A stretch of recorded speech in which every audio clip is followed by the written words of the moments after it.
ವತಿಯಿಂದ ನಡೆಸ್ತಕ್ಕಂಥ ಪದವಿ ಪೂರ್ವ ಕಾಲೇಜು ಏನು ಫೆಬ್ರವರಿ 28ನೇ ತಾರೀಕು ಎಕ್ಸಾಮ್ ಸ್ಟಾರ್ಟ್ ಆಗುತ್ತೆ. ಆ ಎಲ್ಲ ಮಕ್ಕಳಿಗೂ ಕೂಡ ಆಲ್ ದಿ ಬೆಸ್ಟ್ ಹೇಳಿ ಅವರ ಎಕ್ಸಾಮ್ಸು ತುಂಬ ಅಚ್ಚುಕಟ್ಟಾಗಿ ತುಂಬ ನೀಟಾಗಿ ಬರೆದು ಒಳ್ಳೆಯ ಅಂಕಗಳನ್ನು ಪಡೀಲಿ ಅನ್ನೋ ಉದ್ದೇಶದಿಂದ ಇವತ್ತು ಅವರಿಗೆ ನಾವು ಯಾರ ಹತ್ರ ಆದ್ರೂ ಪ್ರವೇಶ ಪತ್ರಗಳನ್ನು ಕೊಟ್ಟು ಅವರಿಗೆ ಒಂದು ಮಾರ್ಗದರ್ಶನ ನೀಡಿ ಆ ಮಾರ್ಗದರ್ಶನ ಮುಖಾಂತರ ಅವರು ಇವತ್ತು ಏನು ಓದ್ಕೊಂಡಿದ್ದಾರೆ ಅದನ್ನು ಇನ್ನಷ್ಟು ಒಂದು ಎತ್ತರ ಮಟ್ಟಕ್ಕೆ ತಗೊಂಡೋಗಿ ಆ ಎಕ್ಸಾಮ್ಗಳೆಲ್ಲ ಬರೀಲಿ ಅನ್ನೋ ಒಂದು ಸದುದ್ದೇಶಕ್ಕೆ ಈ ಕಾರ್ಯಕ್ರಮನ ಇಟ್ಕೊಂಡಿದ್ವಿ. ಯಾಕಂತೇಳಿದ್ರೆ ತಮಗೆಲ್ಲ ಗೊತ್ತಿರ್ಬೋದು, ಫೆಬ್ರವರಿ 7ನೇ ತಾರೀಕು ಈ ಶಾಲೆಯಲ್ಲಿ ಏನು ಕಾರ್ಯಕ್ರಮಗಳು ನಡೆಯಲ್ಲ ಅಂತ ಇದ್ದರು. ನಾವೊಂದು ವಾರ್ಷಿಕೋತ್ಸವನ ಈ ಶಾಲೆಯಲ್ಲಿ ಎಷ್ಟೋ ವರ್ಷಗಳು ನಿಂತೋಗಿದ್ರು ಕೂಡ ನಮ್ಮ ಮಕ್ಕಳು ಕೂಡ ಶಾಲಾ ವಾರ್ಷಿಕೋತ್ಸವವನ್ನು ಮತ್ತು ಅದರ ಆಚರಣೆಯನ್ನು ಅವರ ವಿದ್ಯಾರ್ಥಿ ಜೀವನದಲ್ಲಿ ಸವಿನೆನಪುಗಳು ಅವ್ರಿಗಿರಲೇಬೇಕು ಅನ್ನೋ ಒಂದು ಪಣ ತೊಟ್ಟು ನಾವು ಆಡಳಿತ ಮಂಡಳಿಯವರೆಲ್ಲರೂ ಕೂಡ ಸೇರಿಕೊಂಡು ಒಂದು ಪ್ರೋಗ್ರಾಮನ್ನು ಮಾಡಬೇಕು ಅಂತೇಳ್ಬಿಟ್ಟು ಇಚ್ಛೆ ಪಟ್ವಿ. ಆವಾಗ ನನ್ನ ಮನಸ್ಸಿಗೆ ಬಂದಿದ್ದು ಒಂದೇ ನಾವು ಪ್ರೋಗ್ರಾಮ್ ಮಾಡ್ತೀವಿ, ಸಾಂಸ್ಕೃತಿಕ ಕಾರ್ಯಕ್ರಮಗಳಿರ್ತವೆ, ವಿದ್ಯಾರ್ಥಿಗಳು ಸಂತೋಷವೂ ಆಗತ್ತೆ, ಸವಿನೆನಪುಗಳು ಇರುತ್ತೆ ಅನ್ನೋದು ಒಂದು ಮುಖ್ಯ ಉದ್ದೇಶ ಆಗಿದ್ದರೆ ಸಮಾಜಮುಖವಾದಂಥ ಒಂದು ಉನ್ನತ ವ್ಯಕ್ತಿಗಳನ್ನು ಕರ್ಕೊಂಡು ಬಂದು ನಮ್ಮ ವಿದ್ಯಾರ್ಥಿಗಳು ಮತ್ತು ನಮ್ಮ ಸೊಸೈಟಿಗೆ ಏನಾದರೂ ಒಂದು ಮಾರ್ಗದರ್ಶನ ನೀಡಬೇಕು ಅನ್ನೋ ಒಂದು ಉದ್ದೇಶ ಇತ್ತು. ಆ ಕಳಕಳಿಯಿಂದ ಮತ್ತು ಮಕ್ಕಳ ವಿದ್ಯಾಭ್ಯಾಸದ ದೃಷ್ಟಿಯಿಂದ ಮತ್ತು ಫ್ಯೂಚರ್ ಏನಿದೆ, ಫ್ಯೂಚರಲ್ಲಿ ಯಾವ ಥರ ಆಗಬೇಕು ಅನ್ನೋ ಒಂದು ಸದುದ್ದೇಶ ಇಟ್ಕೊಂಡು ನಾವು ನಮ್ಮ ಕರ್ನಾಟಕದ ಹೆಸರಾಂತ ನ್ಯಾಯಮೂರ್ತಿಗಳಲ್ಲೂ ಒಬ್ಬರಾಗಿರ್ತಕ್ಕಂಥವರು, ಸಂವಿಧಾನದ ಬಗ್ಗೆ ತುಂಬ ಅರಿವುಳ್ಳಂಥವರು ಮತ್ತು ಸಂವಿಧಾನ ಓದು ಅಂತೇಳ್ಬಿಟ್ಟು ತಮ್ಮಂಥ ಮಕ್ಕಳಿಗೆ ಹಲವಾರು ಪುಸ್ತಕಗಳನ್ನು ಬರೆದಿರ್ತಕ್ಕಂಥವರು ಮತ್ತು SC/ST ಒಂದು ರಿಸರ್ವೇಷನ್ ಪಾಲಿಸಿಯಲ್ಲಿ ಯಾವ ರೀತಿ ಮಾಡ್ಕೋಬೇಕು ಅಂತೇಳ್ಬಿಟ್ಟು ಒಂದು ಆಯೋಗ ಮಾಡಿದ್ರೆ ಅದಕ್ಕೆ ಸೂಕ್ತವಾದಂಥ ವ್ಯಕ್ತಿಗಳು ಅಂತೇಳ್ಬಿಟ್ಟು ನಮ್ಮ ಕೋಲಾರ ಜಿಲ್ಲೆಯ ನಮ್ಮ ಮುಳಬಾಗಿಲು ತಾಲೂಕಿನ ಹೆಬ್ನಿ ಗ್ರಾಮದವರು ಅಂಥ ಒಂದು ಉನ್ನತವಾದ ಸ್ಥಾನವನ್ನು ಕರ್ನಾಟಕ ಸರ್ಕಾರದವರು ನೀಡಿದ್ರು. ಅವರೇ ಸೂಕ್ತವಾದಂಥ ವ್ಯಕ್ತಿ, ಅವ್ರನ್ನ ಕರ್ತರಬೇಕು ಅಂತೇಳ್ಬಿಟ್ಟು ಕರ್ಕೊಂಡು ಬಂದು ಒಂದು ಪ್ರೋಗ್ರಾಮ್ ಮಾಡಿದ್ವು ಅವತ್ತು. ಅದೇ ಪ್ರೋಗ್ರಾಮ್ಗೆ ನಮ್ಮ ಶ್ರೀನಿವಾಸ ರೆಡ್ಡಿ ಅವ್ರ ಬಗ್ಗೆ ನಾನು ಒಂದೆರಡು ಮಾತುಗಳನ್ನು ಹೇಳ್ಬಿಟ್ಟು ಮತ್ತೆ ನಮ್ಮ ಸಮಸ್ಯೆಯ ಬಗ್ಗೆ ಒಂದೆರಡು ಮಾತುಗಳನ್ನು ಹಂಚ್ಕೊಳ್ಳೋದಕ್ಕೆ ನಿಮ್ಮ ಹತ್ರ ಇಷ್ಟಪಡ್ತೀನಿ. ಶ್ರೀನಿವಾಸ ರೆಡ್ಡಿಯನ್ನು ಕರೆದಿದ್ವಿ. ಶ್ರೀನಿವಾಸ ರೆಡ್ಡಿ ನನಗೆ ಯಾವ ರೀತಿ ಆತ್ಮೀಯ ಅಂತೇಳಿದ್ರೆ, ನಾವು ಅವರು ಇಬ್ಬರೂ ಒಬ್ಬೊಬ್ರನ್ನ ಭಾವ ಅಂದ್ಕೊಳ್ತಾ ಇರ್ತೀವಿ. ಭವಾನೇನು 6ನೇ ತಾರೀಕು ನಾಡು ಶಿರಡಿಗೆ ಪೋತವಣ್ಣನು ಶೇಷದಿ ಅಂತ. ಆಯಿತು, ದೇವ್ರದ್ದು ನೀನು ಫ್ಲೈಟೆಲ್ಲ ಕೂಡ ಬುಕ್ ಮಾಡ್ಕೊಂಡಿದ್ಯಾ, ದೇವ್ರ ಕಾರ್ಯಕ್ರಮ ಏನು ಅಂದ್ಕೊಂಡಿದ್ಯಾ, ನೀನು ಹೋಗ್ಬಾ, ದೇವ್ರ ಹತ್ರ ಪ್ರಾರ್ಥನೆ ಮಾಡ್ಕೊಂಡು ಬಾ ಅಂತೇಳ್ಬಿಟ್ಟು ಆ ಪ್ರೋಗ್ರಾಮ್ ಆದಮೇಲೆ ನಾನು ಶ್ರೀನಿವಾಸ ರೆಡ್ಡಿಯವ್ರನ್ನ ಇಲ್ಲಿ ಕರ್ಕೊಂಡು ಬರಬೇಕು ಅಂತೇಳ್ಬಿಟ್ಟು, ಇದು ತುಂಬ ಸಣ್ಣ ಪ್ರೋಗ್ರಾಮ್ ಆದರೂ ಕೂಡ ಪರವಾಗಿಲ್ಲ, ಶ್ರೀನಿವಾಸ ರೆಡ್ಡಿ ನೀನು ಬರಬೇಕು, ನಮ್ಮ ಮಕ್ಕಳ ಬಗ್ಗೆ ನೀನೊಂದು ಸ್ವಲ್ಪ ಮಾತಾಡಬೇಕು, ನಿನ್ನ ಮಾರ್ಗದರ್ಶನ ನಮ್ಮ ಮಕ್ಕಳಿಗೆ ಬೇಕು ಅಂತೇಳ್ಬಿಟ್ಟು ಅವ್ರ ಹತ್ರ ರಿಕ್ವೆಸ್ಟ್ ಮಾಡಿಕೊಂಡೆ. ಆಯಿತು ಭಾವ ಅಂತೇಳ್ಬಿಟ್ಟೆ ಬಂದಿದ್ದಾರೆ. ಇದಕ್ಕೂ ಮೊದಲು ನಾನೊಂದು ಸಣ್ಣ ಉದಾಹರಣೆ ಕೊಡ್ತೀನಿ. ಯಾಕಂತೇಳಿದ್ರೆ ನೀವು ಶೈಕ್ಷಣಿಕ ಕಾರ್ಯಕ್ರಮಗಳ ವಿಷಯದಲ್ಲಿ ಏನು ಮಾತಾಡ್ಕೊಳ್ತಾ ಇದ್ರೋ ಆ ಶೈಕ್ಷಣಿಕ ಚಟುವಟಿಕೆಗಳ ಬಗ್ಗೆ ಕೂಡ ಇದಾದರೂ ಕೂಡ ನಾಗಮೋಹನ್ ದಾಸ್ ಅವರು ನಮ್ಮ ಶಾಲಾ ವಾರ್ಷಿಕೋತ್ಸವ ಕಾರ್ಯಕ್ರಮದಲ್ಲಿ ಸತತವಾಗಿ ಒಂದು 29 ನಿಮಿಷ ಮಾತಾಡಿದ್ದಾರೆ. ಅದ್ರ ವಿಡಿಯೋ ನಿಮ್ಮ ಹತ್ರ ಇತ್ತು, ನಿಮ್ಮೆಲ್ರಿಗೂ ನಾನು ಹೇಳಿದ್ದೆ. ಆ ವಿಡಿಯೋದಲ್ಲಿ ಅವರು 29 ನಿಮಿಷ ಏನೇನು ಮಾತಾಡಿದ್ದಾರೆ ಅದ್ರ ಬಗ್ಗೆ ಎಲ್ಲ ಕೂಡ ನೀವು ಒಂದು ಸ್ವಲ್ಪ ಕೂಲಂಕುಷವಾಗಿ ಕೇಳಬೇಕು ಅಂತೇಳ್ಬಿಟ್ಟು ಹೇಳಿದ್ದೆ. ಯಾಕಂತೇಳಿದ್ರೆ ತುಂಬ ಅಮೂಲ್ಯವಾದಂಥ ಒಂದು ಸಲಹೆಗಳನ್ನು ನೀಡಿದರು. ಸರ್ಕಾರ ಯಾವ ರೀತಿ ನಡ್ಕೊಬೇಕು, ಶೈಕ್ಷಣಿಕ ಸಂಸ್ಥೆಗಳಲ್ಲಿ ಸಮತೋಲನ ಯಾವ ರೀತಿ ಇರಬೇಕು, ಪಾರ್ಶಿಯಾಲಿಟಿ ಇರಬಾರ್ದು ಎಜುಕೇಷನಲ್ಲಿ, ಸರ್ಕಾರದ ಕರ್ತವ್ಯಗಳೇನು, ಪೇರೆಂಟ್ಗಳ ಕರ್ತವ್ಯಗಳೇನು, ಟೀಚರ್ಸ್ ಕರ್ತವ್ಯಗಳೇನು, ಮ್ಯಾನೇಜ್ಮೆಂಟ್ ಕರ್ತವ್ಯಗಳೇನು, ಹಾಗೆ ವಿದ್ಯಾರ್ಥಿಗಳ ಕರ್ತವ್ಯ ಏನು ಅಂತೇಳ್ಬಿಟ್ಟು ಎಲ್ಲ ಹೇಳಿದ್ರು. ಅದ್ರ ಬಗ್ಗೆ ನಾನು ಏನೂ ಹೇಳೋದಿಲ್ಲ. ಯಾಕಂತೇಳಿದ್ರೆ ಆ ವಿಡಿಯೋ ನೋಡಿಬಿಟ್ರೆ ಅದೆಲ್ಲ ಕೂಡ ಒಂದು ನಿಮಗೆ ಜ್ಞಾನದ ದೇಗುಲ ಆಗತ್ತೆ, ಜ್ಞಾನದ ಪೀಠಿಗೆ ಆಗತ್ತೆ. ಅದನ್ನೆಲ್ಲ ಕೂಡ ಎಕ್ಸಾಮ್ ಆದಮೇಲೆ ಓದಿ ಅಂತೇಳ್ಬಿಟ್ಟು ಕೇಳಿಸ್ಕೊಳ್ಳಿ ಅಂತೇಳ್ಬಿಟ್ಟು ಯೂಟ್ಯೂಬ್ ಲಿಂಕ್ ಕೊಡ್ತೀನಿ ಅಂತೇಳ್ಬಿಟ್ಟು ನಿಮ್ಮ ಹತ್ರ ಹೇಳಿದ್ದೆ. ಈ ಎಲ್ಲ ವಿಷಯಗಳನ್ನು ಹೇಳಿದಂತಹ ನಾಗಮೋಹನ್ ದಾಸ್ ಸರ್ ಅವರು ಮತ್ತೊಂದು ವಿಷಯ ಹೇಳಿದ್ರು. ಆ ವಿಷಯ ಟಚ್ ಮಾಡಿ ನನ್ನ ಸ್ನೇಹಿತನ ಬಗ್ಗೆ ನಾನು ಒಂದೆರಡು ಮಾತುಗಳನ್ನು ಹೇಳೋದಕ್ಕೆ ನಿಮ್ಮ ಹತ್ರ ಇಷ್ಟಪಡ್ತೀನಿ. ಯಾಕಂತೇಳಿದ್ರೆ 15 ವರ್ಷದಿಂದ 25 ವರ್ಷದ ಮಕ್ಕಳಿಗೆ ಪೇರೆಂಟ್ಸ್ ಎಷ್ಟು ಇಂಪಾರ್ಟೆಂಟೋ ಮತ್ತು ಟೀಚರ್ಸ್ ಎಷ್ಟು ಇಂಪಾರ್ಟೆಂಟೋ ಅಷ್ಟೇ ಇಂಪಾರ್ಟೆಂಟು ನೀವು ನಿಮ್ಮ ಸೆಲೆಕ್ಷನ್ ಆಫ್ ಫ್ರೆಂಡ್ಸ್ ಯಾವ ಥರ ಮಾಡ್ಕೊಳ್ತೀರಿ ಅಂತ ಹೇಳ್ಬಿಟ್ಟು. ಅಂದರೆ ನಿಮ್ಮ ಜೀವನದಲ್ಲಿ 15 ವರ್ಷದಿಂದ 25 ವರ್ಷ ಅತ್ಯಮೂಲ್ಯವಾದಂಥ ಒಂದು 10 ವರ್ಷಗಳು. ಈ 10 ವರ್ಷದಲ್ಲಿ ನೀವು ಯಾವ ರೀತಿ ಸ್ನೇಹಿತರು ಮಾಡ್ಕೊಳ್ತೀರಾ, ಅದು ನಿಮ್ಮ ಜೀವನದಲ್ಲಿ ಯಾವ ರೀತಿ ನಿಮಗೆ ಉಪಯೋಗ ಆಗುತ್ತೆ ಅಂತ ಹೇಳ್ಬಿಟ್ಟು ಸುದೀರ್ಘವಾಗಿ ಹೇಳಿದ್ದಾರೆ. ಅದನ್ನು ಕೇಳಿಸ್ಕೊಳ್ಳಿ, ಅದು ತುಂಬ ಅಚ್ಚುಕಟ್ಟಾಗಿ ಹೇಳಿದ್ದಾರೆ. ಯಾಕಂತ ಹೇಳಿದ್ರೆ ಶ್ರೀನಿವಾಸ್ ರೆಡ್ಡಿ ನಾನು ಇಬ್ಬರೂ ಹೈಸ್ಕೂಲು ಒಟ್ಟಿಗೆ ಓದಿರ್ತಕ್ಕಂಥವ್ರು. SLC B ಸೆಕ್ಷನ್ನು, ಅವನು ನನ್ನ 3ನೇ ಬೆಂಚು, ಅವನು 4ನೇ ಬೆಂಚು. ಅವ್ನು ನನಗಿಂತ ಸ್ವಲ್ಪ ಉದ್ದ ಇದ್ದ ಅವಾಗ SLC ಓದೋವಾಗ 4ನೇ ಬೆಂಚಲ್ಲಿ ಕೂತ್ಕೊಳ್ತಾ ಇದ್ದ. ಅವ್ನು ಮುಂದೆ ಬೆಂಚಲ್ಲಿ ನಾನು ಕೂತ್ಕೊಳ್ತಾ ಇದ್ದೆ. ಇವಾಗ ನಾನು ಅವನಿಗಿಂತ ಸ್ವಲ್ಪ ಉದ್ದ ಆಗಿದ್ದೀನಿ. ವಯಸ್ಸಿನ ಪ್ರಭಾವ ಇರ್ಬೋದು, ಉದ್ದ ಆಗಿದ್ದೀನಿ ಅಷ್ಟೇ. ಯಾಕಂತೇಳಿದ್ರೆ ನಾನು ಯಾಕೆ ಹೇಳ್ತಾ ಇದ್ದೀನಿ ಅಂತೇಳಿದ್ರೆ, ಸ್ನೇಹಿತರನ್ನ ಯಾಕೆ ಸೆಲೆಕ್ಟ್ ಮಾಡ್ಕೊಬೇಕು ಅಂತ ನಾಗಮೋಹನ್ ದಾಸ್ ಅವರು ಸಲಹೆ ಕೊಟ್ಟರು ಅಂತೇಳಿದ್ರೆ, ಆ ನಮ್ಮ ಸ್ನೇಹ ನಾವು 87ರಲ್ಲಿ SLC ಓದಿದ್ದು, ಇವತ್ತು 39 ವರ್ಷ ಆಗಿದೆ. 39 ವರ್ಷ ಆದರೂ ಕೂಡ ನಮ್ಮ ಸ್ನೇಹ ಇದೇ ರೀತಿ ಇದೆ ಅಂತೇಳಿದ್ರೆ ಅದಕ್ಕಿಂತ ಬೇರೆ ಒಂದು ಉದಾಹರಣೆ ಕೊಡೋಕ್ಕಾಗಲ್ಲ. ಯಾಕಂತೇಳಿದ್ರೆ ನಾನು SLCಯಲ್ಲಿ ನಾವು ಇಬ್ಬರು ಕ್ಲಾಸ್ಮೇಟ್ಸು. ಶ್ರೀನಿವಾಸ್ ರೆಡ್ಡಿ ಅವರು LLB ಮುಗಿಸ್ಬಿಟ್ಟಿದ್ರು. LLB ಮುಗಿಸ್ಬಿಟ್ಟಿದ್ರು. ಅವ್ರು ನಾನು ಸ್ವಲ್ಪ ಎಡವಿದ್ದೆ, ಎಲ್ಲೋ ಒಂದು ಕಡೆ ಕಾಲು ಎಡು ಸುಮ್ಮನೆ ಇದ್ದೆ. ಅವ್ನು ಸ್ವಲ್ಪ ಮುಂದೆ ಹೋಗ್ಬಿಟ್ಟಿದ್ರು. ಅವರು ಮುಂದೆ ಹೋದಾಗ ಅವರ ವಕೀಲರಾಗಿದ್ದು ನಾನು ಫಸ್ಟ್ ಇಯರ್ LLBಗೆ ಸೇರಿಕೊಂಡೆ. ಆವಾಗ ಶ್ರೀನಿವಾಸ್ ರೆಡ್ಡಿ ಅವರು ಧೈರ್ಯ ಮಾಡಿ, ನೀನು ಭಯ ಪಡಬೇಡ, ನಾನೆಲ್ಲ ಓದಿದ್ದೀನಿ, ನಾನು ವಕೀಲನಾಗಿದ್ದೀನಿ, ನೀನು ಬಾ ಅಂತ ಹೇಳ್ಬಿಟ್ಟು ಕರೆದಾಗ ನಾನು ಶಾಹೀನ್ ಬಸ್ ಎತ್ತಿ 5:15ಗೆ ಭಾನುವಾರ ಹೋದೆ. ನಾನು ಬೆಂಗಳೂರಿಗೆ ಎಕ್ಸಾಮ್ ಬರೀಬೇಕು ಅಂತ ಹೇಳ್ಬಿಟ್ಟು ಭಾನುವಾರ ಹೋದಾಗ ಅವಾಗೆಲ್ಲ ಮೊಬೈಲ್ಗಳಿರಲಿಲ್ಲ.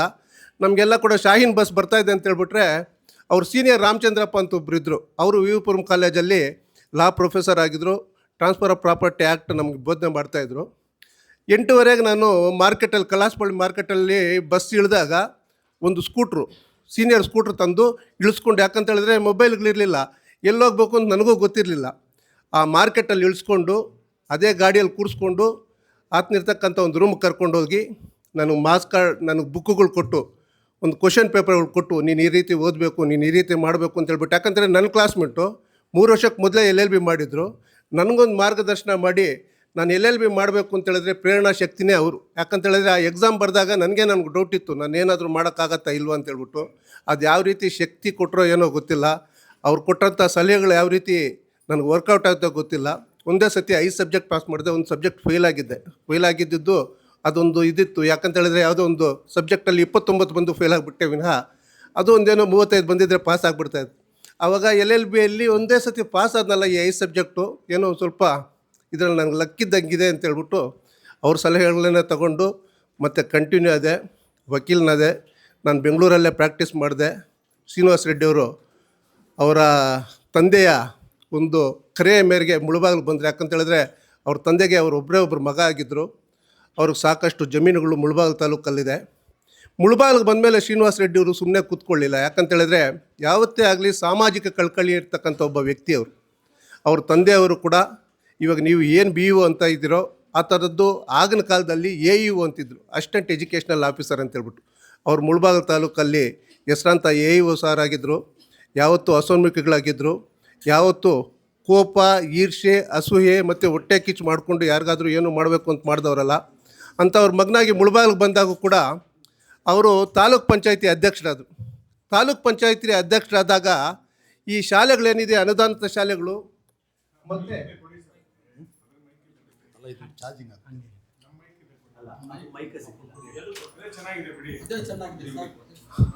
ತಾಲೂಕು ಸಮಿತಿ ಅಧ್ಯಕ್ಷರಾಗಿದ್ದಾಗ ಈ ನಮ್ಮ ಸರ್ಕಾರಿ ಶಾಲೆಗಳು, ಅನುದಾನಿತ ಶಾಲೆಗಳು ಕೂಡ ಅವರ ಕಾರ್ಯವ್ಯಾಪ್ತಿಗೆ ಬರುತ್ತೆ.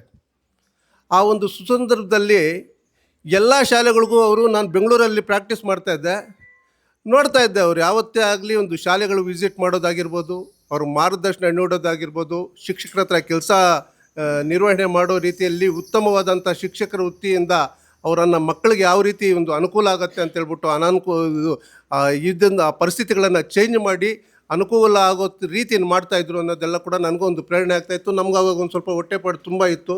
ಬೆಂಗಳೂರಲ್ಲೇ ಪ್ರಾಕ್ಟೀಸ್ ಮಾಡ್ತಾ ನಮ್ಮ ಸ್ನೇಹಿತ ಮಾಡ್ತಾ ಇರ್ತಕ್ಕಂಥ ಒಳ್ಳೆಯ ಕೆಲಸಗಳನ್ನೆಲ್ಲ ಕೂಡ ನಾವು ಅವಾಗ ಪೇಪರ್ಗಳಲ್ಲಿ ನೋಡಿ ಇದು ಮಾಡಿದ್ವಿ. ಇಂಥ ನಮ್ಮ ಶ್ರೀನಿವಾಸ್ ರೆಡ್ಡಿ ನನ್ನ ಬದುಕಲ್ಲೂ ಕೂಡ ಒಂದು ಇಂಪಾರ್ಟೆಂಟ್ ಪಾರ್ಟ್ ಮಾಡಿದ್ದಾರೆ. ಅದನ್ನು ನಾನು ಇವಾಗಲೇ ಹೇಳಿದ್ದೀನಿ. ಶಿಕ್ಷಕ ವೃತ್ತಿಯಲ್ಲಿ ಅವರು 15 ವರ್ಷ ಶಾರದಾ ವಿದ್ಯಾಪೀಠ ಸಂಸ್ಥೆಯಲ್ಲಿ ಹಿಸ್ಟ್ರಿ ಲೆಕ್ಚರರ್ ಆಗಿ ಅವರೇನು ಹೋಗಬೇಕಾಗಿರಲಿಲ್ಲ, LLB ಮಾಡಿದರು. ಒಂದು 4-5 ಸತಿ ಹೋದಾಗ ವಿದ್ಯಾರ್ಥಿಗಳೇ ಅವರನ್ನು ಮತ್ತೆ ಮತ್ತೆ ಮಾಡಬೇಕು ಅಂದಾಗ ಸಂಸ್ಥೆಯವರು ಕೋರ್ಕೊಂಡು ಆವಾಗ ಹಿಸ್ಟ್ರಿ ಲೆಕ್ಚರರ್ ಕೆಲಸ ಕೂಡ ಒಂದು 15 ವರ್ಷ ಸತತವಾಗಿ ಮಾಡ್ಕೊಂಡು ಬಂದಿದ್ದಾರೆ. ಅವ್ರ ಮಾರ್ಗದರ್ಶನ ನೀಡತಕ್ಕಂಥ ಎಲ್ಲ ವಿದ್ಯಾರ್ಥಿಗಳು ತುಂಬಾ ಇದ್ದಾರೆ. ನಿಮಗೆಲ್ಲ ಗೊತ್ತಿರ್ಬೋದು, ತಹಸೀಲ್ದಾರ್ ಮೇಡಮ್ ಅವರು ನನಗೆ ಗೊತ್ತಿದ್ದಂಗೆ ನಿಮ್ಮ ವಿದ್ಯಾರ್ಥಿನಿ ಆಗಿರ್ಬೋದು. ಆ ಮೇಡಮ್ ಅವರು ಒಂದು ಸತಿ ನನಗೆ ಹೇಳಿದರು, ಗೀತಾ ಮೇಡಮ್ ಅವರು, ನಾನು ಸಾರ್ ಅವರ ವಿದ್ಯಾರ್ಥಿನಿ ಸರ್ ನಾನು ಅಂತೇಳ್ಬಿಟ್ಟು. ಈ ಥರದ ಒಂದು ಆದರ್ಶಗಳನ್ನಿಟ್ಟು ಜೀವನ ನಡೆಸಿರ್ತಕ್ಕಂಥ ಒಬ್ಬ ಶ್ರೀನಿವಾಸ್ ರೆಡ್ಡಿ ಇವತ್ತು ನಮ್ಮಗಳ ಬಗ್ಗೆ ಸ್ವಲ್ಪ ಮಾತಾಡಬೇಕು ಅಂತ ಬಂದಿದ್ದಾರೆ, ನಮಗೆ ಮಾರ್ಗದರ್ಶನ ನೀಡಬೇಕು ಅಂತ ಬಂದಿದ್ದಾರೆ. ಸರ್, ಇದಾದ ಮೇಲೆ ನಮ್ಮ ವಿದ್ಯಾಸಂಸ್ಥೆ ಬಗ್ಗೆ ಮತ್ತು ಈ ವರ್ಷ ನಡೆದಂಥ ಚಟುವಟಿಕೆಗಳನ್ನು ಒಂದು 2 ನಿಮಿಷ ಮಾತಾಡ್ತೀನಿ. ನಾನು ಯಾರಿಗೂ ಬೋರ್ ಮಾಡಿಸೋದಕ್ಕೂ ಹೋಗೋದಿಲ್ಲ, ಮತ್ತು ವೈಯಕ್ತಿಕವಾಗಿ ಯಾರಿಗೂ ಆಗಲಿ ನಾನು ಮಾತಾಡೋಕ್ಕೂ ಹೋಗೋದಿಲ್ಲ. ಒಂದೇನಾಯಿತು ಅಂತೇಳಿದ್ರೆ ಸರ್, ಇಲ್ಲಿ ನಮ್ಮದು 1962ರಿಂದ ಒಂದು ಪ್ರೌಢಶಾಲೆಯನ್ನು ನಡೆಸ್ಕೊಂಡು ಬರ್ತಕ್ಕಂಥ ಒಂದು ವಿದ್ಯಾಸಂಸ್ಥೆ ಇದಾಗಿತ್ತು, ಗ್ರಾಮಾಂತರ ವಿದ್ಯಾಸಂಸ್ಥೆ. 62ರಲ್ಲಿ ಮುಳುಬಾಗಿಲಿಗೆ ಹೋಗಬೇಕಾಗಿತ್ತು. ಮುಳುಬಾಗಿಲಲ್ಲಿ ಹೋಗೋಕ್ಕಾಗದಿರ ಎಷ್ಟೋ ಜನ ನಾನು ನೋಡಿದ್ದೀನಿ. 61-62ನೇ ಇಸ್ವಿಯಲ್ಲಿ ನಮ್ಮ ಮುನ್ಸಿಪಲ್ ಹೈಸ್ಕೂಲ್ ಅಂತಿತ್ತು. ಅವಾಗ ಒಂದು 5-6 ಜನ ಹೋಗ್ತಾಯಿದ್ರು ನೆಂಗ್ಲಿಯಿಂದ ಅಷ್ಟೇ. ಇಲ್ಲಿ ಹೈಸ್ಕೂಲ್ ಮಾಡಿದಾಗ ಏನಾಯಿತು ಅಂತೇಳಿದ್ರೆ 37 ಜನ ಸೇರಿಕೊಂಡ್ರು 62ನೇ ಇಸ್ವಿಯಲ್ಲಿ.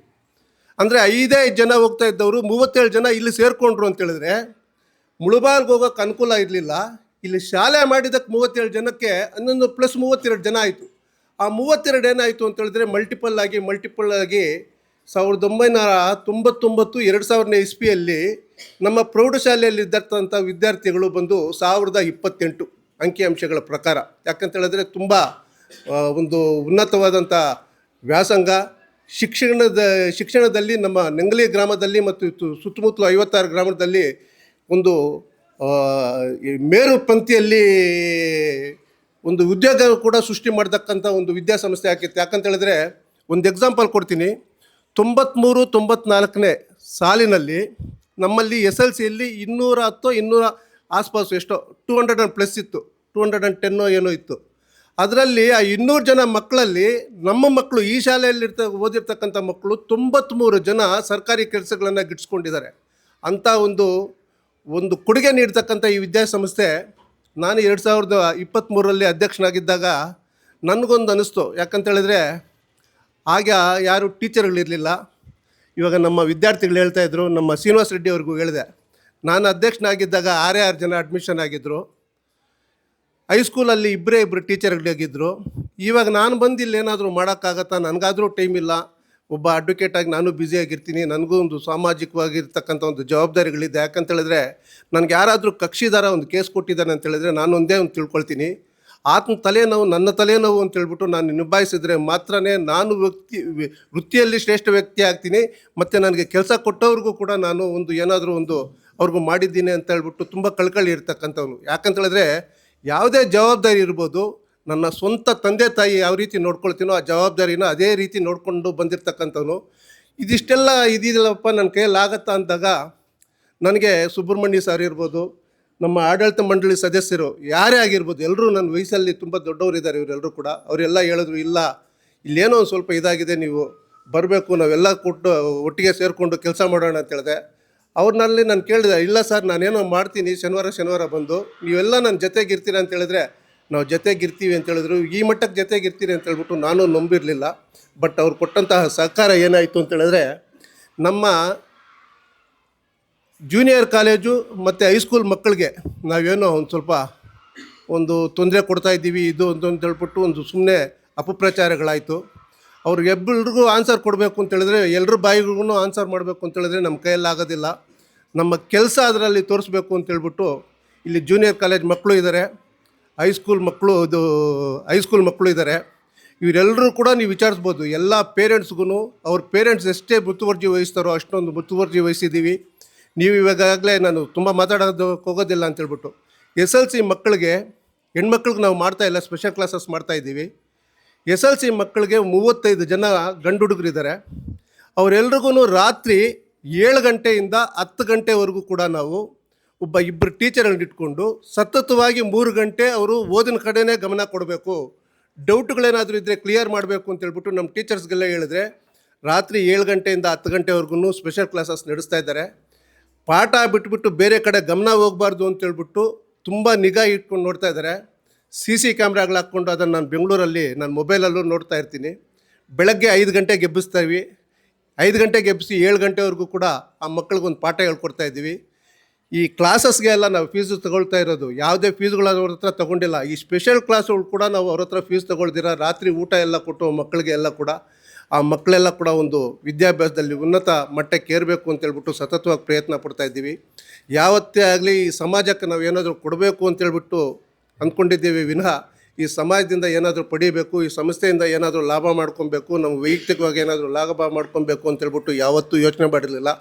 ಅದಕ್ಕೆ ನಾನು ಸಂಬಂಧಪಟ್ಟವರಲ್ಲಿ ಯಾರೇ ಆಗಿರಲಿ, ಒಳ್ಳೆಯವರಾಗಿರ್ಬೋದು, ಕೆಟ್ಟವರಾಗಿರ್ಬೋದು, ನಾವು ಮಾಡ್ತಕ್ಕಂಥ ಕೆಲಸವನ್ನು ಬಂದು ಖುದ್ದಾಗಿ ನೋಡಿ, ನಾವು ಮಕ್ಕಳಿಗೆ ಮಾಡ್ತಾ ಇರ್ತಕ್ಕಂಥ ಒಂದು ವ್ಯವಸ್ಥೆಯನ್ನು ನೀವು ನೋಡಿ, ಇದರಲ್ಲಿ ಏನಾದರೂ ಲೋಪಗಳಿದ್ದರೆ ಕೂಡ ನಮ್ಮನ್ನೇ ಬಂದು ಕೇಳಿ ಇದನ್ನು ಮಾಡಬೇಕು ಅಂತೇಳ್ಬಿಟ್ಟು ಅವರಲ್ಲೂ ಕೂಡ ನಾನು ಒಂದು ಸಲಹೆಯನ್ನು ಕೊಡ್ತಾ ಈ ಸಂಸ್ಥೆಯನ್ನು ನಡೆಸಿಕೊಂಡು ಹೋಗೋದಕ್ಕೆ ನನಗೆಲ್ಲ ಕೂಡ ರೀತಿಯಲ್ಲಿ ಸಹಕಾರ ಕೊಟ್ಟ ನಮ್ಮ ಆಡಳಿತ ಮಂಡಳಿ ಎಲ್ಲ ಸದಸ್ಯರಿಗೂ ಮತ್ತು ವಿಶೇಷವಾಗಿ ವಿದ್ಯಾರ್ಥಿಗಳಿಗೆ, ಯಾಕಂತ ಹೇಳಿದ್ರೆ ಸ್ಪಂದನೆ ಇಲ್ದಿರ ಇದ್ದರೆ ಯಾವುದೇ ಕೆಲಸ ಮಾಡೋಕ್ಕಾಗಲ್ಲ. ನನ್ನ ವಿದ್ಯಾರ್ಥಿಗಳು ಯಾವ ರೀತಿ ಇದ್ದಾರೆ ಅಂತೇಳಿದ್ರೆ, ನಾನು ಯಾವತ್ತೇ ಆಗಲಿ ಒಂದು ಮಂತ್ರ ಆಗಿಬಿಟ್ಟು ಒಂದು ಬದಲಾವಣೆ ಆಗುತ್ತೆ ಅಂತೇಳ್ಬಿಟ್ಟು ನಂಬ್ದವನಂತೂ ಅಲ್ವೇ ಅಲ್ಲ. ಇಲ್ಲಿ 2015ರಿಂದ ಒಂದು ಉನ್ನತವಾದಂಥ ಸ್ಥಾನದಲ್ಲಿದ್ದಿದ್ದು ದಿನೇ ಕೆಳಗಡೆ ಬರ್ತಾಯಿತ್ತು. 2023ರಿಂದ 6 ಇದ್ದಿದ್ದು 62 ಆಗಿದೆ. ನಮ್ಮ ಹೈಸ್ಕೂಲ್ ಮಕ್ಕಳು SSLC ಏನು ಪರ್ಸೆಂಟೇಜು ನಾವು ಇಂಪ್ರೂವ್ ಮಾಡಬೇಕು ಅಂತೇಳ್ಬಿಟ್ಟು ಈ ಕಾರ್ಯ ಮಾಡ್ತಾಯಿದ್ದೀವೋ ಇದೆಲ್ಲ ಕೂಡ ಸತ್ಫಲಿತ ಕೊಡುತ್ತೆ ಅಂತೇಳ್ಬಿಟ್ಟು ನಾನು ನಿಮಗೆ ಭರವಸೆ ಕೊಡ್ತಾ, ಮುಂದಿನ ವರ್ಷದಲ್ಲೂ ಕೂಡ ಈ ವಿದ್ಯಾಸಂಸ್ಥೆಯಲ್ಲಿ ಯಾರು ಫ್ರೀ ಎಜುಕೇಷನ್ ತಗೊಳ್ತಾ ಇದ್ದಾರೋ ಈ ಮಕ್ಕಳ ಹತ್ರ ನಮ್ಮ ಅಧ್ಯಾಪಕ ವರ್ಗದವ್ರ ಮೇಲೆ ಅವ್ರ ಮೇಲೆ ನನಗೆ ನಂಬಿಕೆ ಇದೆ, ವಿದ್ಯಾರ್ಥಿಗಳಿಗೂ ನಂಬಿಕೆ ಇದೆ. ಈ ಶಾಲೆಯಲ್ಲಿ ಯಾವುದೇ ಒಂದು ಕಾನ್ವೆಂಟ್ಗಿಂತ ಕಡಿಮೆ ಇಲ್ದಿರ್ತಕ್ಕಂಥ ಒಂದು ಡೈರಿ ಮೇಂಟೈನ್ ಮಾಡ್ತೀನಿ. ಡೈರಿನ ಮೇಂಟೈನ್ ಮಾಡಿ ಅವ್ರ ಪೇರೆಂಟ್ಗಳು ಬರಲಿಲ್ಲ ಅಂತೇಳಿದ್ರೆ 10 ವಿದ್ಯಾರ್ಥಿಗಳಿಗೆ ಒಬ್ಬ ಪೇರೆಂಟ್ ಅಂತೇಳ್ಬಿಟ್ಟು ರಿಟೈರ್ಡ್ ಟೀಚರ್ಸನ್ನು ನಾನು ರಿಕ್ವೆಸ್ಟ್ ಮಾಡಿಕೊಂಡು ಅವ್ರಿಗೂ ಸಹ ಒಂದು ಸಾಮಾಜಿಕ ಕಳಕಳಿಯಿಂದ ನಮ್ಮ ವಿದ್ಯಾರ್ಥಿಗಳನ್ನು ಒಂದು ನಿಗಾ ಇಟ್ಟು ನೋಡಲಿ ಅಂತೇಳ್ಬಿಟ್ಟು ಅವ್ರನ್ನ ಕೇಳ್ಕೊಳ್ತೀನಿ. ನನ್ನ ಗುರಿ ಇರೋದಿಷ್ಟೇ, 600 ಮಾರ್ಕ್ ಮೇಲೆ ನಮ್ಮ ವಿದ್ಯಾರ್ಥಿಗಳು ತೆಗೆದಿದ್ದಾರೆ ಅಂತೇಳಿದರೆ ನಾವೆಲ್ಲ ಕೂಡ ಕಷ್ಟಪಟ್ಟು ಮಾಡಿರ್ತಕ್ಕಂಥ ಕೆಲಸಗಳೆಲ್ಲ ಕೂಡ ಅದು ಫಲಿತ ನೀಡುತ್ತೆ. ಮುಂದಿನ ವರ್ಷದಲ್ಲಿ ಇದೆಲ್ಲ ಕೂಡ ನಡೆಯುತ್ತೆ ಅನ್ನೋ ಭರವಸೆ ಇದೆ. ಈ ರೀತಿ ನಡೆಯೋದಕ್ಕೆ ಎಲ್ಲ ಕೂಡ ಸಹಕಾರಗಳು ನಮ್ಮ ಆಡಳಿತ ಮಂಡಳಿಯವರು ನಾವೆಲ್ಲ ಕೂಡ ಕಲಿಸ್ಕೊಡ್ತೀವಿ. ನನ್ನ ಉದ್ದೇಶ ಇರೋದು 625 ಅಂತೇಳಿದ್ರೆ 600 ಮಾರ್ಕ್ ಮೇಲೆ ಬರಬೇಕು ಅನ್ನೋ ಒಂದು ವಿದ್ಯಾಸಂಸ್ಥೆಯನ್ನು ನಾನು ಮಾಡಬೇಕು. ಇದಕ್ಕೊಂದು 10 ವರ್ಷದ ಗುರಿ ಇಟ್ಕೊಂಡಿದ್ದೀನಿ. 5 ವರ್ಷದಲ್ಲಿ ತಲುಪ್ತೀನೋ, 3 ವರ್ಷದಲ್ಲಿ ತಲುಪ್ತೀನೋ, ಇಲ್ಲ 10 ವರ್ಷದಲ್ಲಿ ತಲುಪ್ತೀನೋ, ಇದಾದರೂ ತಲುಪಬೇಕು ಅಂತೇಳ್ಬಿಟ್ಟು ನನಗೆ ತುಂಬ ಒಂದು ನಂಬಿಕೆಯೂ ಇದೆ. ಮತ್ತು ನಮ್ಮ ಟೀಚರ್ಸ್ ಮೇಲೂ ನಂಬಿಕೆ ಇದೆ, ಅವರೆಲ್ಲ ಮಾಡ್ತಾರೆ ಅಂತೇಳ್ಬಿಟ್ಟು. ಇದಾದಮೇಲೆ ಮುಂದಿನ ಶೈಕ್ಷಣಿಕ ವರ್ಷಕ್ಕೆ ಸಂಬಂಧಪಟ್ಟಂತೆ ಎಲ್ಲ ಸವಲತ್ತುಗಳು ಕೂಡ ನಾವು ಮಾಡಿಕೊಡೋದಕ್ಕೆ ವಿದ್ಯಾರ್ಥಿಗಳಿಗೆ ಸದಾ ರೆಡಿಯಾಗಿರ್ತೀವಿ. ಉತ್ಸಾಹದಿಂದ ಈ ಕೆಲಸಗಳನ್ನು ಮಾಡ್ತೀವಿ. ಸಮಾಜ ಕಟ್ಟಂಥ ಕೆಲಸ ಮಾಡ್ತೀವಿ. ಯಾವುದೇ ಜಾತಿ ಮತ ಭೇದ ಇಲ್ದಿರ ಎಲ್ಲ ಮಕ್ಕಳಿಗೂ ಕೂಡ ನಾವು ಉನ್ನತವಾದಂಥ ವ್ಯಾಸಂಗ ಕೊಡೋದಕ್ಕೆ ನಾವು ಯಾವತ್ತೂ ಕಟ್ಟಿ ಭದ್ರವಾಗಿರ್ತೀವಿ ಅಂತೇಳ್ಬಿಟ್ಟು ಹೇಳಿ ನಮಗೆ ಈ ಅವಕಾಶ ಕೊಟ್ಟಂಥ ಎಲ್ಲ ನಮ್ಮ ಜೂನಿಯರ್ ಕಾಲೇಜ್ ಪ್ರಿನ್ಸಿಪಾಲ್ ಅವರು ಆಗಿರ್ಬೋದು, ಉಪನ್ಯಾಸಕರಾಗಿರ್ಬೋದು, ಹೈಸ್ಕೂಲ್ ಸ್ಟಾಫ್ ಆಗಿರ್ಬೋದು, ಇವ್ರಿಗೆಲ್ರಿಗೂ ವಂದಿಸ್ದ ಮಕ್ಕಳ, ನಿಮ್ಗೆ ಏನೇನು ಇವತ್ತು ಸೆಕೆಂಡ್ PUCಯಲ್ಲಿ ಪ್ರತಿಯೊಂದು ತಿಂಗಳೂ ನಾನು ಬಂದಿದ್ದೀನಿ. ನಿಮ್ಮ ಪ್ರತಿಯೊಂದು ತಿಂಗಳೂ ಟೆಸ್ಟ್ಗಳು ಮಾಡಿಸಿದ್ದೀನಿ. ಎಲ್ಲ ಪೇಪರ್ಗಳು ನಾನು ನೋಡಿದ್ದೀನಿ. ನಿಮ್ಮಲ್ಲೂ ಕೂಡ 500 ಮಾರ್ಕ್ಗಳ ಮೇಲೆ ತೆಗಿರ್ತಕ್ಕಂಥ ಮಕ್ಕಳಿದ್ದಾರೆ. ಇನ್ನು 28ನೇ ತಾರೀಕುವರೆಗೂ ಎಕ್ಸಾಮ್ ಇದೆ. ನಾನು ಹೇಳಿದ್ದೀನಿ ಏನು ಅಂತೇಳಿದ್ರೆ, goal, plan, discipline, self confidence ಮತ್ತು ಕಂಟಿನ್ಯೂಯಸ್ ಲರ್ನಿಂಗ್ ಪ್ರೋಸೆಸ್ ಅಂತೇಳ್ಬಿಟ್ಟು ಏನು ಈ 5 ಪಾಯಿಂಟ್ಗಳು ನಾನು ನಿಮ್ಗೆ ಮೊದಲೇ ಹೇಳಿದ್ದೀನೋ, ಇದನ್ನು ಈ ವಾರ ನಿಮ್ಗೆ ಎಕ್ಸಾಮ್ ಆಗೋವರೆಗೂ ಕೂಡ ತಾಳ್ಮೆ ಕಳ್ಕೊಳ್ತೀರಾ. ವಿತ್ ಅನ್ಲಿಮಿಟೆಡ್ ಪೇಷನ್ಸ್ ಇದನ್ನೆಲ್ಲ ಕೂಡ ಮಾಡ್ಕೊಂಡು ಬಂದು ನಿಮ್ಮ ವಿದ್ಯಾರ್ಥಿ ಜೀವನದಲ್ಲೂ ಕೂಡ ನೀವು ಮರೆಯಲಾಗಿರ್ತಕ್ಕಂಥ ಒಂದು ಸಮಸ್ಯೆ ಇದಾಗಿರಬೇಕು ಅಂತ, ಮತ್ತು ಇಲ್ಲಿಂದನೇ ನಿಮ್ಮ ಜೀವನದ ಬುನಾದಿಗಳು ಎಲ್ಲ ಕೂಡ ತೆರ್ಕೊಂಡು ಉತ್ತಮ ಭವಿಷ್ಯ ನಿಮಗೆಲ್ಲ ಆಗಲಿ ಅಂತ ಹೇಳ್ಬಿಟ್ಟು ಆಶ್ತಾ, ನಿಮ್ಮ ಎಕ್ಸಾಮಲ್ಲಿ ನೀವು ನಿಮಗೆ ಮೊದಲು ಮತ್ತು ಸಂಸ್ಥೆಗೆ ಮತ್ತು ನಿಮ್ಮ ಅಧ್ಯಾಪಕ ವರ್ಗದವ್ರಿಗೂ ಕೂಡ ಎಲ್ರಿಗೂ ತುಂಬ ಒಳ್ಳೆಯ ಹೆಸರು ತರ್ತೀರ ಅಂತ ನಂಬ್ತಾ, ನನಗೆ ಈ ಮಾತುಗಳನ್ನು ಮಾತಾಡೋದಕ್ಕೆ ಅವಕಾಶ ಕೊಟ್ಟ ನಿಮ್ಮೆಲ್ರಿಗೂ ವಂದಿಸ್ತಾ ನನ್ನ ಮಾತುಗಳನ್ನು ಮುಗಿಸ್ತಾ ಇದ್ದೀನಿ.